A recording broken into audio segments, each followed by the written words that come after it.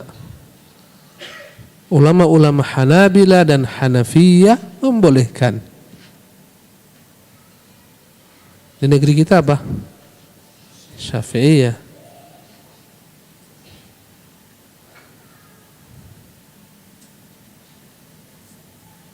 Itu ulama-ulama Syafi'iyah yang mutaqaddimin, yang terdahulu. Yang datang belakangan membolehkan. Ya, dan dalam perkara-perkara ibadah kita membutuhkan dalil. Ya. Nabi tak lakukan, sebaiknya kita tidak lakukan. Allah tabaraka ta'ala alam. Naam. Ahsanallahu ilaikum. وعن أم سلامة رضي الله عنها قالت دخل رسول الله صلى الله عليه وسلم على أبي سلامة وقد شق بصره فأغمضه ثم قال إن الروح إذا قبض اتبعه البصر فضج ناس من أهله فقال لا تدعوا على أنفسكم إلا بخير فإن الملائكة تؤمن على ما تقولون ثم قال اللهم اغفر لأبي سلامة وارفع درجته في المهديين وافسح له في قبره ونور له فيه واخلفه في عقبه رواه مسلم. Berikutnya An Ummi Salamah radhiyallahu anha qalat, dari Ummu Salamah semoga Allah meridhoinya, dia berkata, Dakhala Rasulullah sallallahu alaihi wasallam ala Abi Salamah. Rasulullah masuk menemui Abu Salamah yang terbaring, telah wafat. Waqad syaqqa basaruhu, sementara penglihatan matanya terbuka. Ia melihat ke atas. Biasanya orang meninggal matanya terbuka. Dan dikatakan inna ruha idza mata ittaba innar ruha idza qubidat tabi'aha al-basar. Ruh itu ketika dicabut pandangan mata mengikutinya. Mata terbuka. Maka sunnah pertama bagi orang yang meninggal adalah menutupkan matanya yang terbuka, melenturkan tangannya, kakinya, ya, sebelum dia mengeras. Karena akan mengeras jenazah kalau tidak dilenturkan cepat-cepat. Tangannya diluruskan di samping kanan kirinya atau disedekapkan, kakinya diluruskan. Ini yang terjadi dengan Abu Salamah, ya, sahabat Nabi yang mulia sallallahu alaihi wasallam. Yang istrinya adalah Ummu Salamah. Fa'aghmadahu, maka Rasulullah menutupkan, ya, pandangan matanya yang terbuka. Thumma qal, kemudian beliau bersabda, innar ruha idza qubida, sesungguhnya ruh itu jika dicabut, ittaba'ahul basar, maka pandangan mata mengikutinya. Ketika mendengar pernyataan Nabi sallallahu alaihi wasallam bahwasanya Abu Salamah telah meninggal, fadajja nasun min ahlihi, maka ributlah keluarganya. dengan tangisan, dengan isak tangis, ya, dengan pekikan histeris dan semacamnya. Dampak daripada tahunya mereka Abu Salamah telah meninggal. Faqala, maka Rasul berkata, la tad'u ala anfusikum illa bi khairin. Janganlah kalian mendoakan atas diri kalian kecuali kebaikan. Fa innal malaikata tu'minu ala ma taqul. Sesungguhnya malaikat mengaminkan apa yang kalian ucapkan. Maksudnya, jangan katakan terhadap jenazah ini kecuali kebaikan agar malaikat mengaminkannya. Jangan sebutkan baginya kejelekan-kejelekannya, keburukannya. Ucapkanlah untuknya kata-kata yang baik. Semoga Allah mengampuninya, memaafkannya, merahmatinya, melapangkan kuburnya. Sesungguhnya malaikat akan mengaminkan doa-doa kalian. Thumma qal, kemudian berkatalah Rasulullah, Allahumma ighfir li Abi Salamah, ya Allah ampunkanlah Abu Salamah. Ini menunjukkan sunnahnya mendoakan orang sudah mati terbujur tatkala kita melihatnya, ya, menziarahinya, didoakan dia. Allahumma ighfir li Abi Salamah, ya Allah ampunkanlah Abu Salamah sebelum disolatkan. Warfa' darajatahu fil mahdiyyin, angkatlah derajatnya, ya, di golongan orang-orang yang dapat petunjuk darimu. Wafsah lahu fi qabrih, luaskanlah baginya kuburnya. Wa nawwir lahu fihi, terangilah kuburnya. Wa khlufhu fi aqibih, gantikanlah dia, ya Tuhan, mengurusi apa-apa yang dia tinggalkan di belakangnya berupa keluarganya. Rawahu Muslim. Hadis ini menunjukkan bolehnya kita melihat kepada wajah jenazah ketika dia telah terbujur kaku. Anjuran untuk menutupkan kedua matanya ketika terbuka. Ya. Larangan berteriak-teriak ketika jenazah telah wafat. Ya, apalagi sampai meratap, berkata yang tidak-tidak, ya. Mengucap takdir, menyanjung mayat berlebih-lebihan, wahai fulan, engkaulah tiang kehidupan kami, engkaulah pilar kehidupan kami, engkau mati siapa yang akan mengayomi kami lagi, siapa yang memberi rezeki kami lagi. Ini ucapan-ucapan yang tak boleh. Kemudian hadis ini menunjukkan anjuran untuk mendoakan kebaikan bagi orang yang meninggal sebelum disolatkan. Dan hadis ini menunjukkan Allah mengutus malaikat-malaikatnya senantiasa mendoakan orang-orang beriman, ya, dalam segala keadaan. Hadis ini menunjukkan anjuran untuk mendoakan jenazah tatkala dia wafat, di awal wafatnya, agar diangkat derajatnya, diterangi kuburannya, diampuni dosa-dosanya dan semacamnya. Dan hadis ini menunjukkan kepada kita tentang adanya nikmat kubur ataupun azab kubur. Sebagian orang dalam kuburnya diluaskan, berarti sebagiannya disempitkan.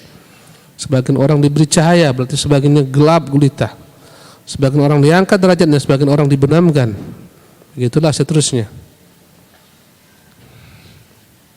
Kemudian dianjurkan berdoa kepada Allah Subhanahu wa taala, minta agar Allah Subhanahu wa taala memberikan kesabaran kepada orang tinggalkan, Allah menjadi pengganti orang yang meninggal ini terhadap apa-apa yang dia tinggalkan dari keluarganya. Hadis ini menunjukkan keutamaan Abu Salamah radhiyallahu tabaraka taala anhu dengan doa Nabi yang mulia sallallahu alaihi wasallam. Ya. Bahkan Rasulullah meringankan, ya, bagi sang istri Ummu Salamah, di mana Rasulullah setelah habis masa iddahnya menikahi Ummu Salamah radhiyallahu anha warḍaha.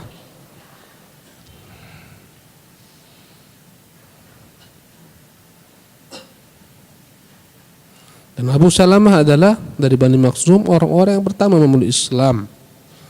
Dia yang pernah ikut 2 kali hijrah. Dia hijrah ke negeri Habasyah dan hijrah ke kota Madinah. Dia ikut dalam perang Badar dan perang Uhud. Dan pada perang Uhud dia terluka. Kemudian tak mau darah berhenti, yakni mengucur terus menerus. Dia setelah itu berapa saat dia pun wafat radhiyallahu tabaraka taala anhu.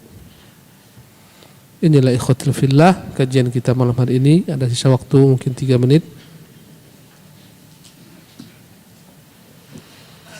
untuk menjawab pertanyaan yang bisa kita jawab. Semoga Allah memberkahi ilmu, harta dan keluarga Ustaz. Amin. Dan antum sekalian. Istri saya belum sempat mengganti utang puasa karena menyusui dan tidak sanggup puasa sambil menyusui. Qadarullah dia hamil lagi dan tambah berat keadaannya kalau harus puasa. Bolehkah diganti dengan memberi makan orang miskin? Ya, utangnya 12 hari. Perkaranya antara ulama khilaf. Sebagian membolehkan diganti dengan fidyah, sebagian mengatakan tak boleh diganti. Bagi orang yang mengatakan tak boleh diganti, tak masalah.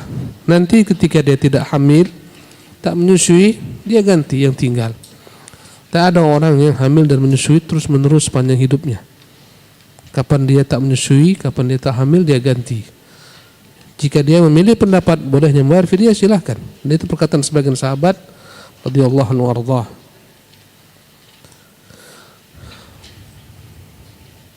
Ustaz, ana baru saja mendatangi orang tua seorang akhwat. Alhamdulillah ana disetujui untuk menikah dengan sang akhwat tersebut dan kesepakatannya berjalan baik, alhamdulillah. Namun qadarullah orang tua akhwat tidak menyetujui dan tidak memperbolehkan walimatul urus yang terpisah tamu undangannya, ikhwan dan akhwat, untuk menghindari campur baur. Apa yang harus Anda lakukan Ustaz? Nego. Ya, pahamkan. Kita akan pisah Pak, perempuan sini, laki-laki di sini. Ya, katakan begini. Pandai-pandai antum. Apa yang harus Anda lakukan Ustaz? Ya, nego. Tetap berusaha berjuang atau mencari akhwat yang lain. Jangan. Tetap berjuang sampai titik darah penghabisan. Ya, pahamkan ke orang tua. Berdoa kepada Allah, semoga dimudahkan. Cari nanti 2 rumah, 1 rumah untuk ya pengunjung wanita, 1 rumah untuk pria. Ya. Tak mau dia, ya pisahkan saja. Perempuan sana, laki-laki sini, meski tak ada hijab, pisahkan. Ya, perempuan, laki-laki, supaya tidak ikhtilat.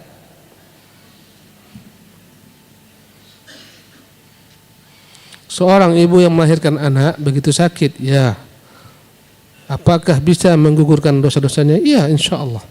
Apalagi jika dia meninggal. Semua perkara-perkara yang mengenai seorang mukmin dalam urusan dunianya membuat dia sedih, membuat dia duka, bahkan duri pun yang menusuk dirinya, kecuali Allah akan ampunkan dengannya dosa-dosanya. Melahirkan besar keutamaannya, besar pahalanya, ya, sakitnya pun besar. Karena itulah Allah akan ampunkan bagi mereka apabila Allah Subhanahu wa taala wafatkan mereka dengan kehamilan tersebut, dengan melahirkan tersebut. Kalau tak wafat, tetap Allah hapuskan dosa-dosanya dengan izin Allah Subhanahu wa taala. Wallahu tabaraka taala alam. Assalamualaikum warahmatullahi wabarakatuh.